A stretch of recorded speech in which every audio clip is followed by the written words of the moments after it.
Саламатсыңарбы балдар? Силер менен кыргыз тилин сабагын өтөбүз. Бүгүн жазуу ишин аткарабыз. Сабактын максаты балдар, силер берилген текстти туура, сулуу, катасыз жазганды үйрөнүшүңөр керек.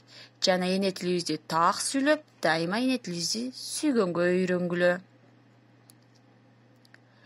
Жазуу ишин баалоодо ким канча кетиргенине карап биз баа коебуз. 5ке татыктуулар бир гана ката кетирип, өзү оңдосо жол берилет экен.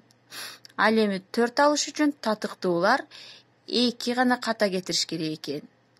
Ал эми 3 деген баа 5ке чейинки ката кетиргендерге коюлат.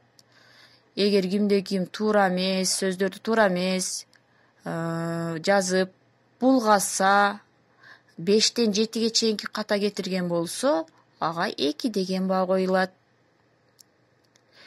Анда эмесе балдар, дептерибизди ачабыз дагы бүгүнкү числону жазабыз.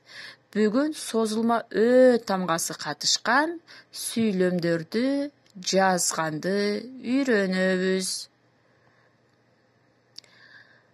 Карагыла, мен текстти бердим. Ушул жерден Ö тамгасы абдан көп катышкан. Мына бул тапшырмада силер көчүрүп жазасыңар. Бул жерде кыска-кыска 2 текст берилген, экөөнү бириктирип эле көчүрүп жазып туруп, ал жерде берилген тапшырмаларды сөзсүз түрдө аткарабыз. Биринчи тапшырмабыз: созулма Ö тамгасынын астын сызабыз. Мисалы, төө дегенде 2 Ö турат, бул созулма Ö. Ал эми көп дегенде бирөө эле. Демек биз созулма Өнүн гана алдын сызабыз. Андан кийинки тапшырмабыз: акыркы сүйлөмдү муунга бөлгүлө дейт. Демек бул жерде төртөө, лыжа, тепти деген сөздү муунга бөлүп жазабыз. Муунга бөлүп жазганды билебиз да? Төртөө, лыжа, тепти. Ушинтип жазып туруп, анан менин номериме тапшырмаңарды жөнөтүп коесуңар. Кийинки сабакка чейин саламатта калгыла.